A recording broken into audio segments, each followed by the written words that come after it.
All right, welcome back to another awesome lesson from yours truly, Mr. Martin. We in the place to be. This is 2.1, solving equations. Okay, so we've covered solving basic equations. Now we're going to get a little more complex. And in addition to that, we are going to learn how to justify our expressions as we solve our equations. And we're also going to identify solutions or solution sets. Okay, there's going to be a few different ways that we write these. So a very important lesson. Let's jump right in. All right, so again, at any point you need to pause the video to write something down, please pause the video. This is our things to know section. We want to get this vocabulary down. We're talking about how an equation is a set of expressions separated by an equal sign. So we only have an equation when we have that equal sign. Okay, and then when we find a value or values for a variable, this is what describes our solution set. And remember, we're looking to make sure that these equations are true. All right, if they are true, then that lets us know that they are equal. All right, so something that might be new for us, we're going to describe our solution sets in a various set of forms. We're going to do verbal. We're going to do what we call set notation, and we're also going to represent these solution sets graphically. Okay, and we're going to do that with the use of a number line.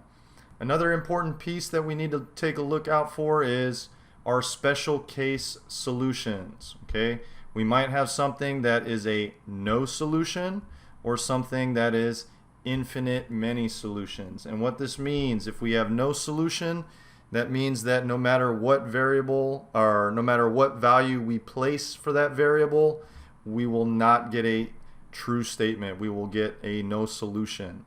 And then the infinite many solution means that any value we find for that variable or place into that variable will always give us a true statement regardless of which value we use. All right, so if you need to rewind, get these terms down, please do so. It's always important to have complete notes. Okay, so the new thing that a lot of us may not have seen yet is what we call set notation. Okay, and with that we're going to use some new symbols. This is our syntax. This is the way that we write our math. Okay, the symbols that we use. And with set notation, these are the four symbols that we're going to be using. So this first one is what we call our squiggly bracket. Okay, it can be drawn like this. Please do not confuse it with a square bracket or a parenthesis. Okay, these are not squiggly brackets. It must have some form of squiggle. And this describes the set of. So when we're talking about a certain amount of solutions, we are describing the set of the solutions that are involved. Okay, our next piece is this little element symbol. An easy way to draw this would be like a capital C with a line through it. And this kind of tells us what type of number we're using in our solution sets. And for Algebra 1 purposes, we are going to deal with the real number system. We're not going to get into the imaginary numbers. And a way that you can write this is creating the R with what I call the double big leg. This will indicate a real number. And our last piece is this vertical line.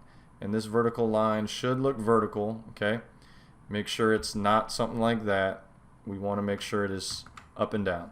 And this is just indicating the term such that. And you're going to see how when we actually cover how to write this in set notation.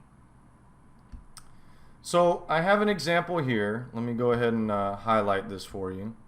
I want us to first consider this first equation. We have a squared is equal to 25. And we know that squaring something is multiplying something by itself. So we know that 5 times 5 will give us 25, but also negative 5 will give us 25.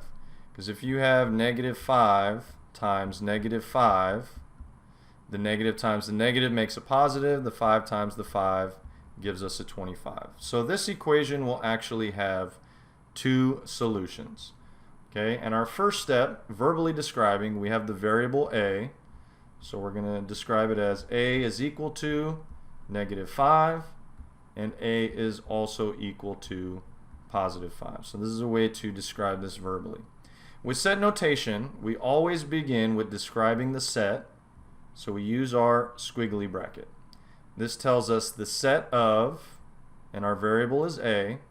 So the set of A is an element of the real number system such that A is equal to -5 and also equal to +5.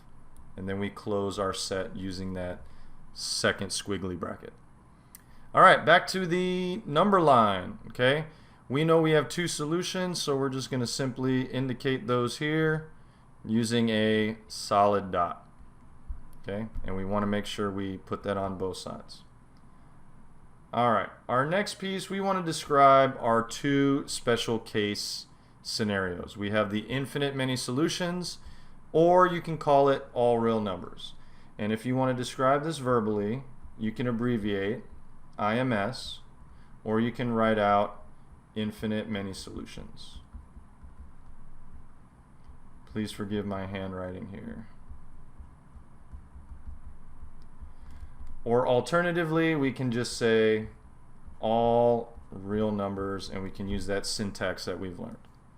Okay, when we do this in set notation, remember we always want to begin with the set of, let's just use the same variable A, it could be X or T or whatever variable our equation uses.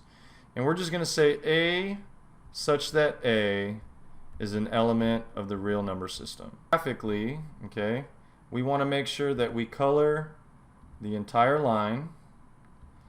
Okay, so we're just going to color up this entire line, but we also want to make sure that we indicate we are reaching out past these values with some nice big arrow tips. Make sure you put those arrow tips. This indicates you are going to positive infinity and also reaching out to negative infinity. All right, for our no solutions, we want to just simply write no solution. Okay, but for our set notation, we have something that we call an empty set. So when you write in set notation, you're not going to write these words out, but I want you to know what it's called. And we just do a squiggly bracket and a squiggly bracket with nothing in between. This indicates an empty set. And as far as graphically, we would just leave our graph blank, but you should always indicate down below that there is no solution. So I know that you know there's no solution and that you just didn't forget to do that problem like some of us might do. All right, very good. So now we know how to use each type of representation for the solution sets. Let's go ahead and actually practice some problems. All right, so with example number 1, we are solving some multi-step equations. I want you guys to write this down here. The main goal is we want our variable alone on one side. So get the variable by itself. Okay, and when you have a variable term on both sides of your equation, there is no right or wrong way. You're going to see that here shortly. We can work with either one, but remember, in order to solve for a variable, it needs to be completely by itself, and it also needs to be positive. So we kind of want to work in a way that we end up with a positive variable term. So in this first example, we have a -8b and a -2b. So I'm either going to add 8b to both sides, or I can add 2b to both sides. But to get rid of the negative, I can add the 8b to both sides. Remember, we are doing the opposite of our terms to undo the operations. So the opposite of a -8b would be a +8b. And remember, we need to do this to both sides. Okay? So nothing happened to the 8, so we drop it down. -8b plus 8b is 0. Our -4 drops down. and then negative 2b plus 8b becomes a positive 6b. And then we want to add this 4 to both sides. That's going to give me 12 is equal to 6b. Then I need to do the opposite of 6 times b, which would be divide by 6, and I'll end up with 2 is equal to b. Okay, so this is our verbal representation. Let's go ahead and put this in set notation and graphical. So we want to start with our squiggly bracket. B is an element of the real number system such that b is equal to positive 2. Close the squiggly. And then when you draw out these number lines, you don't need to list all the values. Just go ahead, usually put down a 0 so I know which side of the number line you're working on, and then we can jump right ahead to 2, but we need to put our dot there, letting us know that 2 is the solution. Alright, very good. Let's do one more together. Remember, if you have a set of parentheses, you always want to distribute first. Okay, and that's doing that multiplication. This negative 1 is untouched for now. We drop it down. We get 6 times 1, which is positive 6. And then we have 6 times 8, which is 48x. And then this is equal to 4x minus 39. Alright, after you distribute, remember you want to combine your like terms. So on the left side, check if you have any like terms. I do. These are my non-variable terms, just my numbers, right? So negative 1 plus 6 will give me a positive 5, and then the rest drops down. Here, do we have any like terms? We do not. So we just go ahead and drop them down. Now we can go ahead and move one of the variable terms. I'm going to subtract the 4x from both sides. So this would be 5 plus 44x is equal to negative 39. Then I can subtract the 5 from both sides, and I get 40. Let's fix that. 44x is equal to negative 44. Divide by 44, and we get x is equal to negative 1. Alright, so let's go ahead and put this also in set notation. X is an element of real numbers such that x is equal to negative 1. We'll close that off, and then we'll number line. We'll put our 0, and we know that negative 1 is to the left of 0 on the number line, and then we can put our dot there. Alright, great work, people. Hopefully you caught that, because you're going to do the next two on your own. So go ahead and pause the video here. Please try these next two before you actually unpause the video so you have an idea of if you are working these out correctly. Alright, welcome back. Hopefully you got the same thing I did. For letter C, I found that P was equal to 6, and then I did my set notation and my number line. And then letter D, we got N is equal to 2, and we went ahead and did the set notation and number line for this one. So go ahead and pause if you need to see the work, and fix anything if you need anything fixed. If you got it 100%, awesome. I'm super proud of you. Alright, we got a few more things to go through. In example number 2, we're going to talk about how you can solve each multi-step equation more than one way. There's not one specific way that you have to approach these problems, but as long as you are following the rules and doing the arithmetic correctly, you should end up getting the same answer no matter which route you take. So we have the following equation right here, this one that I highlighted. And then I have 3 different columns. I want you to try doing each one. We'll have you pause the video and then come back to it. But the first one starts with adding 8x to both sides. The second one starts with adding 6 to both sides first. And then the third one to start with subtracting the 3x from both sides first. So go ahead, pause the video. Do each one of these the way that they're asking you to start. See if you end up getting the same solution. You should. All right, welcome back again. Hopefully you tried these and hopefully you got x is equal to -2. So if you took a look, no matter which route you took, if you did the math correctly and you followed the steps correctly, you should result in the same solution. So it's really up to you how you want to approach these problems. Just make sure you are following those rules of solving an equation and being very mindful of your signs, your multiplication, your addition, subtraction, all that good stuff.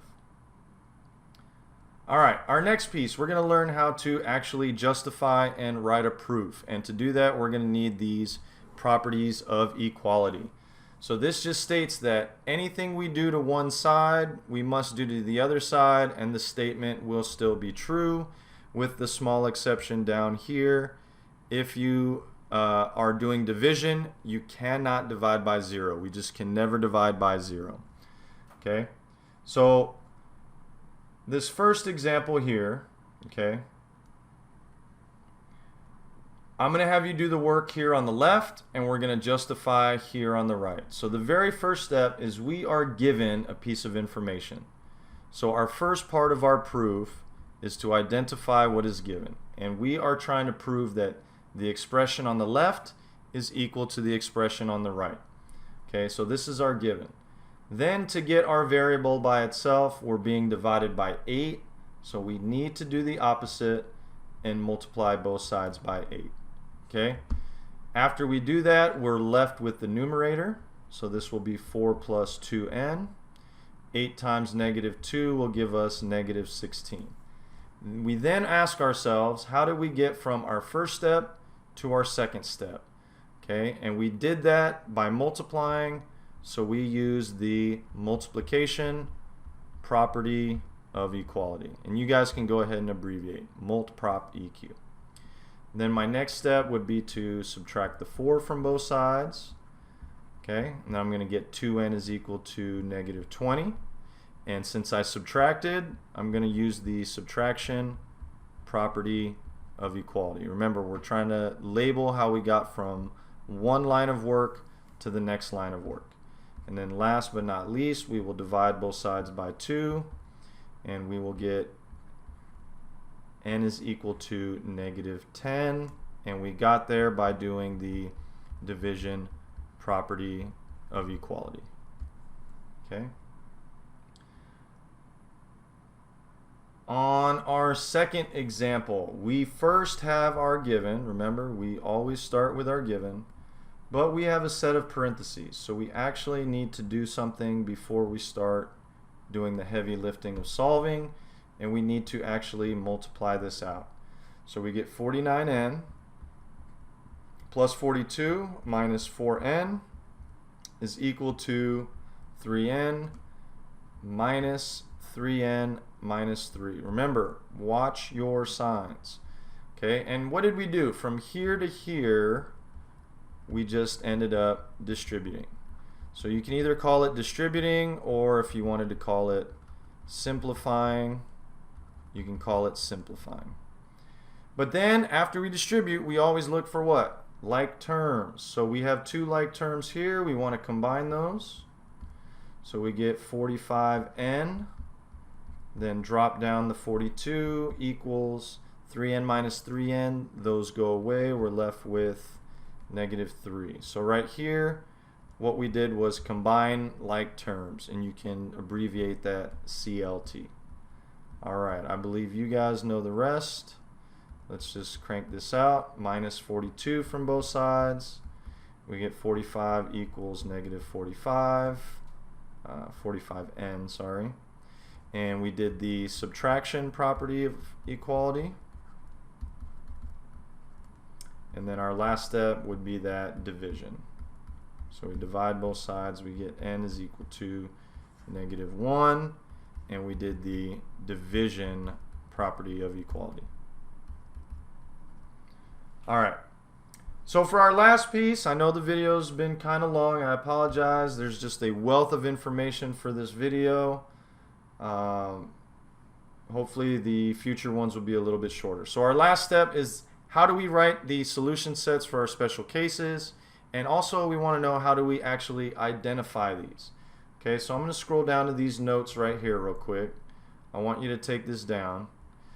But if you have a no solution, the way to find if it is a special case equation or a special case solution set for that equation is if your variables disappear. So if you're working things out and those variables cancel out, and then you end up with a statement that is false, you will have a no solution. If your variables disappear and your statement ends up being true, you're going to have the infinite many solutions. Okay, and I'm going to show you guys here what I am talking about. Let's go ahead and solve this. So this 20 plus 4x drops down. We need to distribute here. We're going to get 4x plus 16. Okay.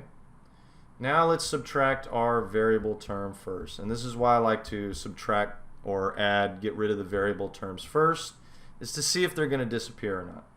So this 20 drops down. 4x minus 4x gives me a 0. 4x minus 4x also a 0. And then our positive 16 drops down. If the variables are gone, you got to ask yourself, is this true or false? Does 20 equal 16? It does not. So this is indeed false, indicating that we have no solution. Or we can draw the empty set. Okay? So that is what the no solutions look like. Let's try the infinite many solutions. So negative 8 times 5 will give us negative 40. Negative 8 times n minus 8n equals minus 8n minus 40. Okay, now some of you guys might see it already, but both sides kind of look the same. Let's get rid of our variable terms just to make sure. Opposite of negative 8n is positive 8n. So this negative 40 comes down. This becomes 0. Equals comes down. This becomes 0. Negative 40 drops down. I'm going to put this in green because this looks very true. Negative 40 equals negative 40. Okay, so we know that this is infinite many solutions, or we can say n such that n is an element of the real number system. Alright, so there you have it. This is solving equations. What did we do? We learned how to solve multi-steps. We learned how to write their solution sets, and we learned how to justify the steps to create a proof, proving that two expressions are equivalent, meaning they are equal to one another. Alright, if you had any problem with this video, please rewind, go back, rewatch. Hopefully you got these. Do some practice. It always helps to practice. This stuff will become secondhand nature and muscle memory to you once you go through enough practice problems. I hope you really enjoyed this lesson. I enjoyed making it for you. I will see you on the next one. Remember, if you have any questions, ask a friend, ask a parent, ask a teacher. We are here to help you. All right, peace out.